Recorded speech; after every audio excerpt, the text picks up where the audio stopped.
मंत्री देले बड़ सूचना आसंता कालीठू राज्य में आरंभ हो धान किणा। आसंता कालीठू राज्य में आरंभ हो धान किणा। गत वर्ष तुलन में चलित वर्ष धान किणा टार्गेट अधिक रखिंट राज्य सरकार। चाषी मंडी गुड़िक एथर स्वतंत्र व्यवस्था करा जायछि। चाषी मंडी गुड़िक खाद्य पानीय शौचालय भली सब व्यवस्था करा जायछि। ठीक समय गाड़ी पहुँचाइवाई मिल मालिक माननकु कड़ा निर्देश दिया जायछि। धान किणा उपरे तीक्ष्ण नजर रखा अधिकारी माननकु निर्देश दिया जायछि। मंडी खोलिया परे जोंठी असुविधा देखाजिवो ताकु तुरंत ऑन द स्पॉट समाधान पई निर्देश मध्य दिया जायछि।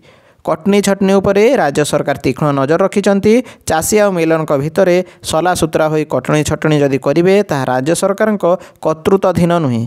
सूचनायोग्य जे 2024-25 खरीफ ऋतु रे धान बिक्री करने को 17.50 लाख चाषी पंजीकरण करथिले।